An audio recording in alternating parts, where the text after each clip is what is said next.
నమస్కారం. ఈరోజు మా ఉపకార్ చారిటబుల్ ట్రస్ట్లో అందులో ఒక లెటర్ అయినటువంటి మా 4వ అబ్బాయి ఉపకార్లో కే ఏదైతే ఉందో ఆ లెటరు మరి కిరీటి బాబు ఈరోజు 13వ పుట్టినరోజు జరుపుకోవడం జరుగుతుంది. మరి ఈ పుట్టినరోజుని అంటే మా యొక్క ఫ్యామిలీ మెంబర్స్ తాలూకు పుట్టినరోజులు ఏవైనా 10 మంది మధ్యలో జరుపుకోవడం, అందరికీ అందరి ఆశీస్సుల్ని తీసుకోవడం మాకు మొదటి నుంచి ఆనవాయితీ. మరి అదే పరిస్థితిలో ఈరోజు కూడా కిరీటి బాబు తాలూకా బర్త్డేని కూడా అందరి మధ్యన వందలాది మంది అభిమానుల మధ్యన జరుపుకోవడం ఎంతో ఆనందదాయకంగా ఉంది. మరి ఈ బాబు పుట్టినరోజు అనేది మాకు పెద్ద బాబు యశ్వంత్ ఎలాగో తను కూడా అలాగే ఫీల్ అవుతాం. వాళ్ళిద్దరికీ ఉన్న ఆ ఫేస్ రీడింగ్స్ కానీ ఇవన్నీ కూడా ఒకేలా ఉంటాయి. మరి లాస్ట్ వాడు అవ్వడం కొద్దిగా మాకు చాలా చనువుగా ఉంటుంది, చాలా హ్యాపీగా కూడా ఉంటుంది. కాబట్టి ఈ సంవత్సరంలో మరి పార్థబాబు బర్త్డే కూడా వచ్చింది. అది కరెక్ట్ ఎలక్షన్ టైంలో రావడం, మరి ఎవరితో పార్టిసిపేట్ చేయలేకపోయాము. మరి కిరీటి బాబు బర్త్డే రోజు అందరికీ భోజనాలు అవన్నీ పెట్టి ఏదో చిన్న చిరుకానుకలు ఇచ్చుకోవడం మాకు మొదటి నుంచి ఆనవాయితీ. అది ఆ విధంగా ఈరోజు ఈ బర్త్డేని చాలా ఘనంగా సెలబ్రేట్ చేసుకోవడం జరిగింది. నాకు అర్థమైంది. అయితే ఇది మొదటి నుంచి నేను చెప్పుకుంటూ వస్తున్నా, కూటమి అనేది 100కి 200% విజయం సాధిస్తుంది. నా యొక్క ఎగ్జిట్ పోల్ అనేది కొంతమంది పెద్దలు నన్ను వెరీ బిగినింగ్లో అడగడం జరిగింది.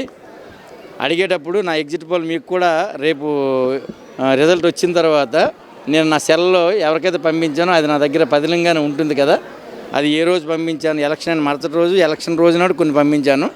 నా ఎగ్జిట్ పోల్ ప్రకారం ఏంటంటే 110 నుంచి 120 సీట్లు ఖచ్చితంగా కూటమికి వస్తాయి. ఇది ఇన్ వరస్ట్ సిచ్యువేషన్.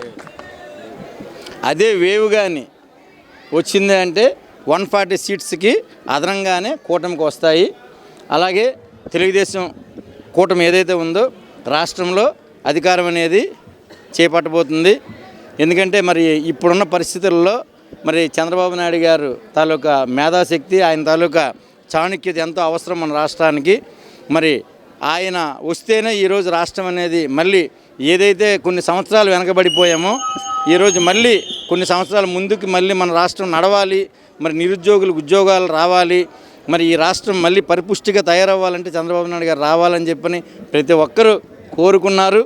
అలాగే ఎంత అస్తవ్యస్తమైందో మనందరం చూసాం. మరి ఆ యొక్క పోలింగ్ శాతం ఏదైతే మనకు పెరిగిందో దాన్ని బట్టే మన తాలూకా రిజల్ట్ అనేది ముందే డిసైడ్ అయిందని మా యొక్క ఉద్దేశం. మరి ఆ యొక్క ఆలోచన అనేది నిజమవుతుందని 100% నమ్ముతూ ఉన్నాం.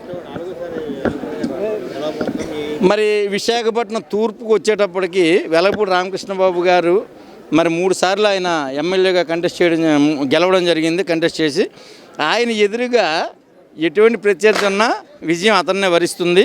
ఈసారి కొద్దిగా డౌట్ పడ్డాం, కానీ మా యొక్క మేధాశక్తితో మేము ఆలోచన సరళతో ప్రతి ఒక్క వ్యక్తికి మేము అతను మళ్ళీ గెలవాలనేది ఎందుకు అనేది మేము తెలియచెప్పగలిగాము. ఇంటింటికి వెళ్ళి మరి అందరం ఏకమయ్యాం ఈ తూర్పు నియోజకవర్గంలో.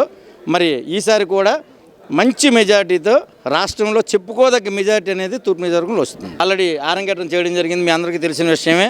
మరి ఉపేంద్ర గారి అడ్డా సినిమా కూడా ఆల్రెడీ రిలీజ్ అయ్యి విజయం సాధించింది. మరి ఇప్పుడు కంచర్ల సినిమాను కూడా ఈ యొక్క అతి తొందరలోనే దాన్ని రిలీజ్ చేయబోతున్నాము. అంటే మరొక 30-35 డేస్లోనే ఆ సినిమా రిలీజ్ అవుతుంది. నా బర్త్డే ఏదైతే జూలై 1 ఏదైతే వస్తుందో ఆ బర్త్డే రోజు అది ప్రీ రిలీజ్ ఫంక్షన్ చేస్తూ ఆ రోజు డేట్ అనౌన్స్మెంట్ చేస్తాము. అయితే మీరు అడిగిన ప్రశ్నకి ఇంట్లో ఒకరు ఏదైనా ఇప్పుడు వ్యాపారస్తుడిని నేను వ్యాపారం చేస్తూ ఉండేటప్పుడు ఉపేంద్ర బాబుకి ఆటోమేటికల్లీ ఆ వ్యాపార లక్షణాలు అనేవి తనకు రావడం జరిగింది. మరి కిరీటి బాబు విషయానికి వచ్చేటప్పటికి కిరీటి బాబు కంటే మన ఉపేంద్ర బాబుకి మధ్యలో పార్థబాబు ఉన్నాడు. పార్థబాబుని ఆల్రెడీ ఒక స్టోరీ అనేది ఒక డైరెక్టర్, మెగా డైరెక్టర్ ఒక స్టోరీని తను రెడీ చేయడం జరిగింది. ఇప్పుడు ఏమున్నా వాళ్ళు ముందు స్టడీస్ మీద కాన్సన్ట్రేషన్ పెట్టమని చెప్పాము. ఇప్పుడు సినిమాలు అనేవి ఏంటంటే ఆల్రెడీ మేము మా యొక్క ఓన్ బ్యానర్ ఉంది కాబట్టి మేము ప్రొడక్షన్ కూడా మా ఓన్ కాబట్టి సినిమా అనేది పెద్ద ఆశ్చర్యమైన విషయం అని కాదు నేను అనుకుంటున్నా. వాళ్ళు సినిమాలు ఎప్పుడు వాళ్ళకి ఇష్టం, నాకు సినిమా తీయండి డాడీ అని చెప్పానంటే ఆ రోజు తీయడానికి మేము రెడీగా ఉంటాం. ప్రత్యేక రాజకీయాల్లో నేను ఉన్నాను. ఆల్రెడీ నేను once upon a time Prajarajyam ticket try చేశాను. మరి ఆ రోజు ప్రజారాజ్యం సీట్ నాకు ఇవ్వకపోయినా ఇండిపెండెంట్గా ఆ రోజు నా నమ్మక వాస్తవ కింద నేను నామినేషన్ వేయడం జరిగిందంటే, నామినేషన్ వేసింటే ఆ రోజు రాజకీయాలకు వచ్చినట్టే. తర్వాత కొన్ని నాకు నచ్చక నేను సైలెంట్గా ఉండడం జరిగింది. మొన్న నేను ఆరంగేట్రం చేయడం జరిగింది.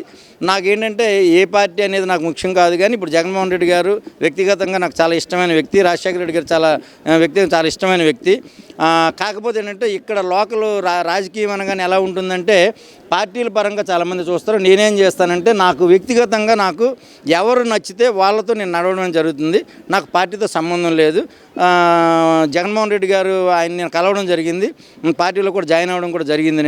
ఆయన వ్యక్తిగతంగా చాలా మంచి వ్యక్తి, అందులో ఎటువంటి నో డౌట్ అట్ ఆల్. ఇక్కడ లోకల్లో కొన్ని పాలిటిక్స్ వల్ల మనం ఇబ్బంది కలిగింది. అయితే ఈ రాష్ట్రానికి చంద్రబాబు నాయుడు గారి అవసరం ఉంది కనుక వెంటనే నేను నా యొక్క డెసిషన్ అనేది తొందరగా తీసుకోవడం అనేది జరిగింది. నేను ఏ డెసిషన్ తీసుకున్నా మంచిదే తీసుకుంటానని నాకు ఆ నమ్మకం ఉంది. నేను అందరిలాగా ఓపిక పట్టే వ్యక్తిని కాదు. ఏది మంచి ఉంటే దాని వైపు నేను పరుగు తీసుకుంటూ వెళ్తానన్నమాట. అంటే నేను వచ్చాను నేను రాలేదని కాదు, కానీ అందరూ ఎప్పుడైనా ఒక వ్యక్తి సింగిల్గా ఫైట్ చేసినప్పుడు కొంతవరకు బలం ఉంటుంది. నలుగురు కలిసేటప్పుడు ఆ బలం అనేది ఆటోమేటికల్లీ పెరుగుతుంది. బీసీ అయితే జూన్ 15 నుంచి రెగ్యులర్ షూట్ స్టార్ట్ చేద్దాం అనుకున్నాం, స్టార్ట్ చేస్తున్నాం కూడా. భీమిల్ది అయితే ఫస్ట్ షెడ్యూల్ 30 days కంప్లీట్ అయిపోయింది. ఇంకా మిగిలింది స్క్రిప్ట్ ఇదంతా కూడా అయింది కాబట్టి ఆ లొకేషన్స్ అన్నీ చూసుకొని మేబీ జూన్ ఎండ్ కానీ జూలై ఫస్ట్ వీక్లో కానీ బ్యాలెన్స్ ఏదైతే కొద్ది కంచెల్లో ఇది ఉందో సాంగ్స్ చేసుకొని హ్యాపీగా వెళ్ళిపోతాం అంతే. ఇయర్ అన్నీ ఇస్తాం, అన్నీ ఇచ్చేస్తాం. ఇప్పుడు రన్నింగ్లో ఉన్న 5 ముందు ఇచ్చేస్తాం, అది పక్క భీములతో సహా. అంటే భీములది ఏంటంటే మాకు కొన్ని దాంతో అంటే అది హై లెవెల్లో తీస్తున్నాం. సో ఆస్కర్ పంపిద్దాం అనే ఉద్దేశంతో అది చూస్తాం. టైం పీరియడ్ అనేది మాకు సెట్ అయితే, అంటే అది ఏంటంటే ఎట్లా ఉంటుందంటే టైం పీరియడ్ జూన్లో పెడితే జూలైకి వాళ్ళకి పంపించడానికి వీలు ఉంటుందని. సో అవన్నీ చూసుకొని అది ఒక్కటి తప్ప మిగతాన్ని షార్ట్గా చేసేస్తాం. అవును, డెఫినెట్గా వస్తుందండి. ఎందుకంటే ప్రజల బ్లెస్సింగ్స్ ఎప్పుడు మన సినిమా వైపు ఉంటాయి. సో ఆ ఉద్దేశంతోనే మేము ఇప్పుడు ఇంత టైం తీసుకుంటున్నాం అంటే దానిలో డెప్త్ ఉంది కాబట్టి వర్క్ చేసుకుంటూ, ఇంక్లూడింగ్ ఐటమ్స్ ఎక్కడి నుంచి కావాలన్నా సరే కేరళ నుంచి కానీ ఎక్కడి నుంచి తెచ్చుకొని, ఎందుకంటే జనాలు ఈరోజు చూస్తున్న క్వాలిటీ, ఆ క్వాలిటీ ఇవ్వాలన్న ఉద్దేశంతోనే చాలా కష్టపడుతుంది.